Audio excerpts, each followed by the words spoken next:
Welcome to the Medical Receptionist Network podcast show. I'm your host, JoAnn Adkins. Join us as we discuss the importance of clerical and administrative roles and their impact on the healthcare industry. I'd like to welcome a special guest today on our show, Ms. Karen Adkins. She is a licensed practical nurse, and she is also my mother. And I'm so excited to have her on today so we can kind of get a different perspective about different clerical roles in healthcare as they relate to nursing and how they work together in, whether it's hospital situations or other facility situations. So, Mom, hello. Hi, hello. Hi, how are you? I'm good. How are you? Wonderful. Thank you for joining us today. So I usually ask a few questions just to get everyone familiar with who we're speaking with. And we have our special guest, especially on a day like today where it is the 1st of August. And so we're so excited. We have our new intro. And so we're going to go ahead and get right into it. So can you tell everyone how long you've worked in healthcare and when did you get started, or why did you get started, rather? Well, I've been in healthcare for 32 years, 30 years as a nurse, and 2 years as a nurse's aide while I was going to nursing school. Nursing is just something I always wanted to do ever since I was young. I love So helping people. It was always something that you wanted to do growing up. Yeah. That's great, because not everyone gets to do what they, gets to be what they thought they would be when they were young as an adult. So that's wonderful that you have had such a long career in healthcare. So can you tell us what specialties you've worked with and what kind of setting you're working in now? When I started out, I was, as a nurse's aide, I was in a nursing home with, geriatric patients. And my nursing, when I started out, I was in the hospital setting on the med-surg floor.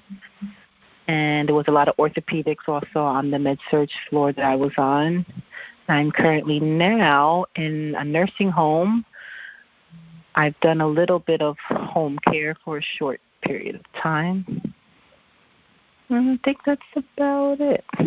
So now you're in a long-term care setting, and I know so let's go back a little bit. So when you were working in the hospital and you were doing the med-surg, you worked alongside with a lot of unit secretaries. Is that correct?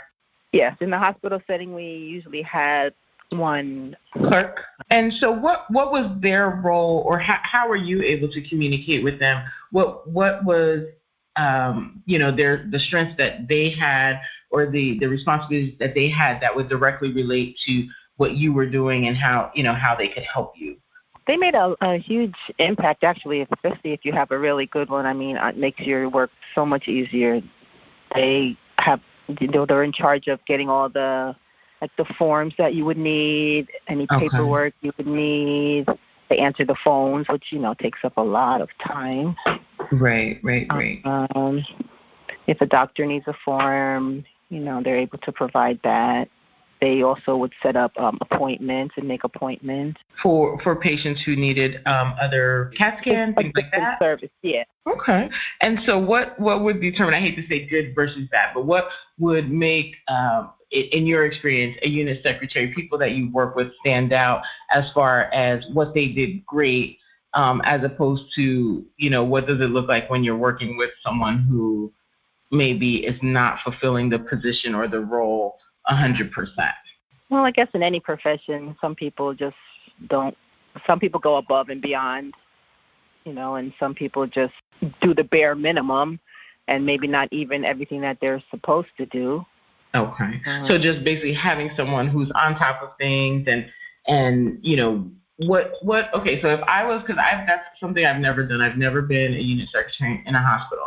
So if I was in that position, and what kind of things should I pick up on that you think come naturally to someone who is really good in that position? So do they, or like if I come in for my shift, should I be looking at the roster of patients, or, is there a resource or a reference point for a unit secretary when they come on the floor to kind of know where everyone's at and what's happening that day? Well, yeah. I mean, they should know, the census, know how many, patients or residents, whatever, depending on the facility you're in. Right. Who you're working with, so you can communicate. Right. So knowing what staff is on, what other nurses, what other physicians are on call for the evening, and just kind of all those important things that, while it seems like it may not take up a lot of time when you need something in a hurry, it's extremely important for you to say, hey, can you contact the doctor on call, or can you get the other nurse if you have an emergency, or things like that? Is that kind of what? Okay. Yeah. Okay. All right. That's cool. So now in the nursing home setting, are they referred to as unit secretaries there also? Yeah. Okay. And is the role the same, or is it a little different because there's less of a turnover of patients? It's different in the long-term care and nursing home.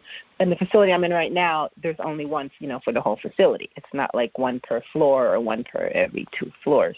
Oh, wow. So that's a pretty hefty job. Yeah. Okay. So they're, they have to have all the charts in order for the whole facility, and when the charts need to be reduced, they have to reduce all the charts. It's a lot.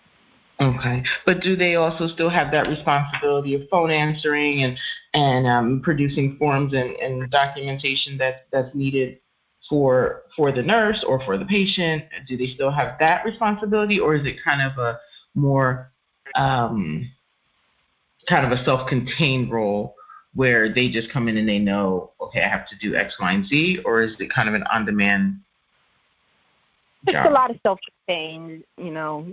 Sometimes we won't even see her or him for for a long period of time, but they do still provide us with the forms. And if we need something, if we're short of something, we can always call.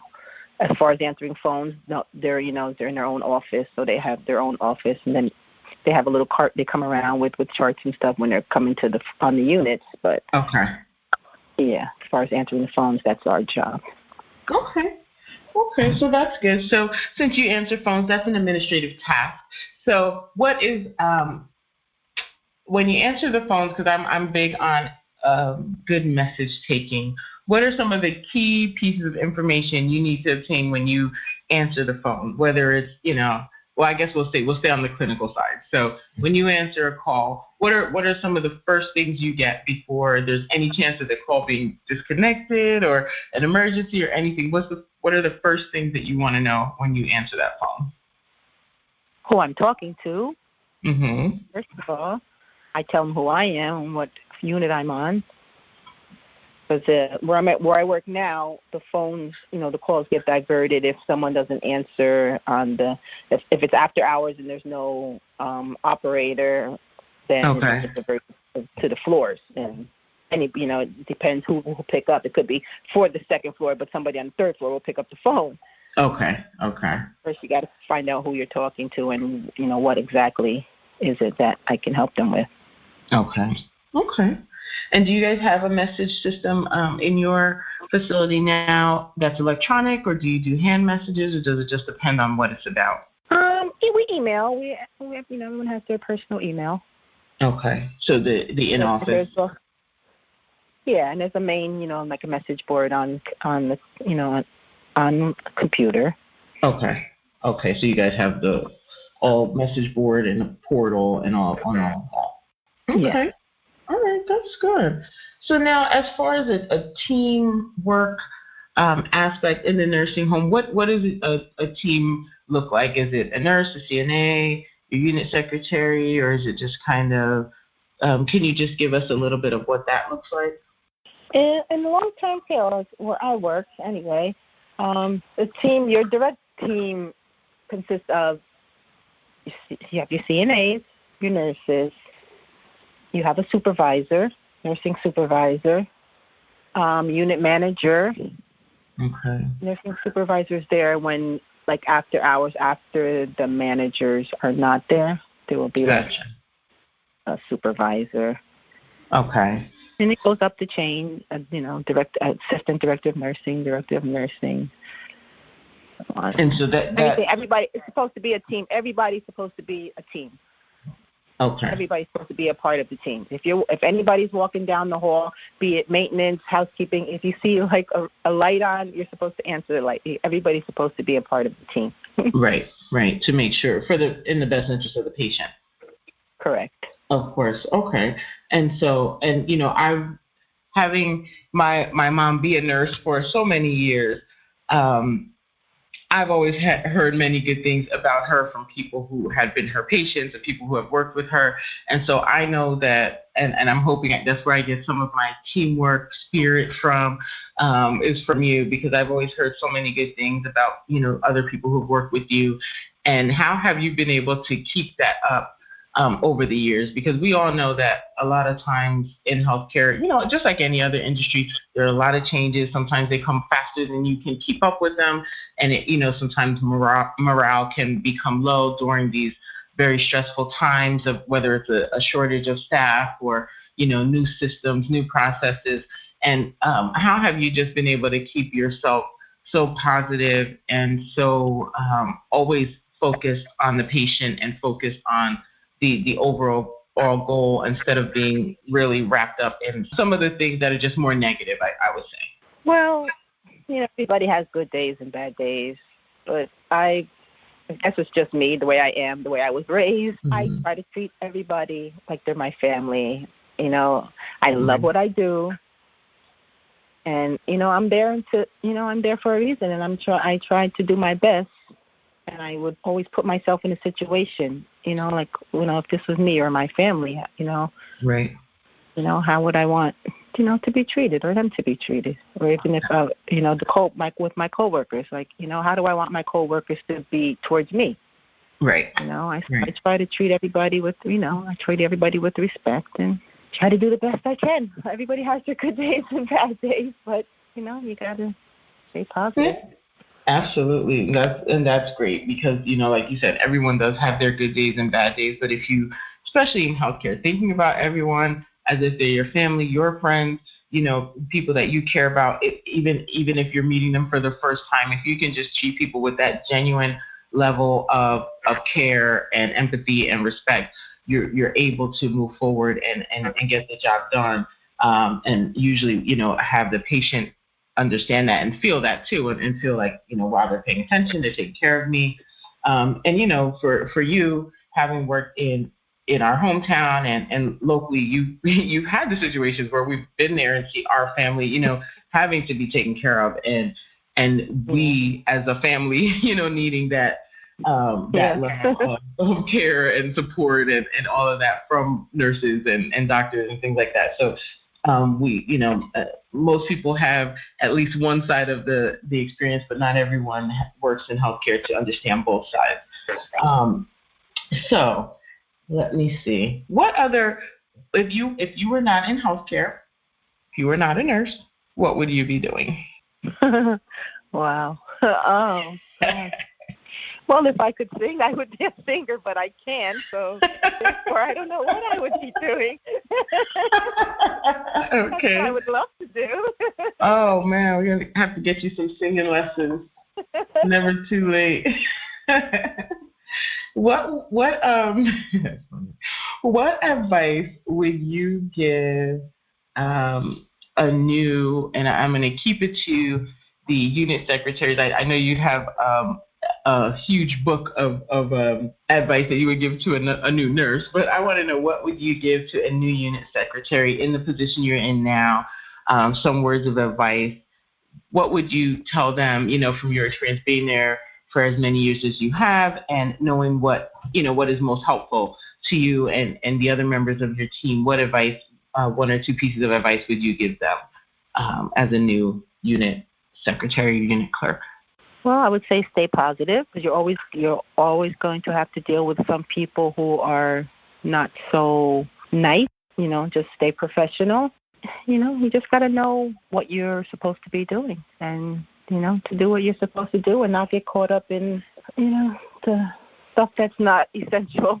Right, or like drama. Maybe that's the word I was looking for earlier. Yes. Things like that. Yeah, definitely. Definitely want to stay out of that. Staying positive, being professional, and know what you're doing. So that means you have to pay attention during training. You have to take the notes that, will help you so that you're not asking the same questions over and over again. And this is a lot of tips that we talk about in the Medical Receptionist Handbook to Success because they go across the border for anyone, in these administrative or clerical type of roles in healthcare. It's the same thing. You got to be positive. You got to be professional. You have to pay attention. You have to know not the industry, but you need to know, your setting. If I'm in the hospital, okay, these are the things that are most important here. Just because I did this for 10 years in a nursing home doesn't mean it's going to be the same when I move into a hospital setting or when I go into a private office to provide care or in a surgery center. So you just have to be familiar with your setting, your specialty, and know what's needed so that you can, continue to contribute to the team in a most positive and effective way. So, do you feel that? Yes, and be able to communicate. Oh, yes. That's like number one, communication. Yeah. What do you do when you have a conflict at work, whether it's with, generally I would say with the staff member, because I like to touch on these things because it's not only receptionists that have issues. Sometimes it can be nurses. Sometimes it can be physicians. And how do you deal with conflict in the workplace? Well, I try to deal with it one-on-one with whoever the conflict is with in a professional manner. But if that doesn't go too well, then I will go to the next chain of command, be it my unit manager or supervisor, and take it from there. Okay. And that's generally what most people can do. And generally, you would hope that these matters can be dealt with in a one-on-one basis, because a lot of times things happen in the heat of the moment, or there was a misunderstanding, and it may just take hey, let's talk about this. This is what I was trying to do. I hope you understand. Or this is, so-and-so shouldn't have said that. I don't expect to hear that again, that kind of thing. So that's good. Yeah. And I would hope that you've had success when you have experienced those things, different conflicts over the years. And I don't think you've had many. You haven't had too many, have you?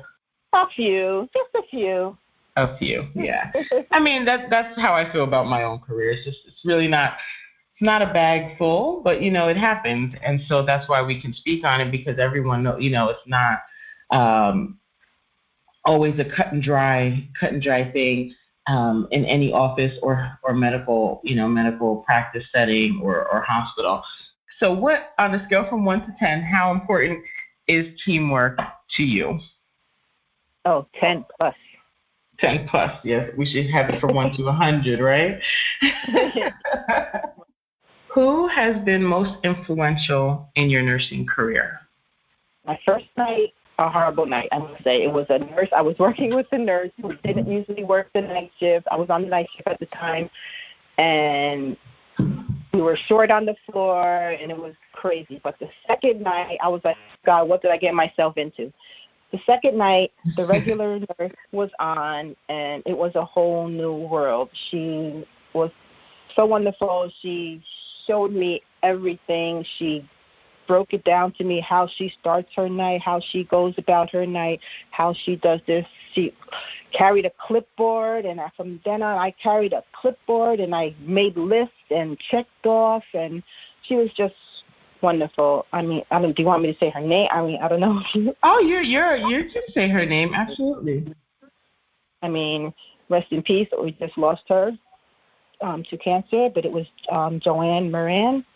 She was a wonderful registered nurse, and we became great friends. Yes, I remember JoAnn, and she was wonderful, and it was many, many years before I realized the impact that she had, on your career, and I know all you and some of the other nurses that you work with just had such a great camaraderie and really, became so close, and working in this field, and a lot of people get to experience that, and I hope that everyone, realizes that, there are bonds that you can form, in a professional setting that may last a lifetime. So sometimes it's worth it to, reach out, ask people for help, allow someone to mentor you, to assist you, to help you. And then one day you'll be able to return that and be in that position for someone else. I've had many great influences throughout my career, though. Also, good coworker, can make a world of difference too in how you perceive things and go through your career. And I try to be that. I've tried to be that to many others. Oh, wonderful! And I know you have. I know you have for sure. And thank you so much. Thank you so much, Mom. I love you. I appreciate you for being on my show. And until next time, we will talk soon. Thank you. Thank you for listening to another episode of the Medical Receptionist Network podcast show.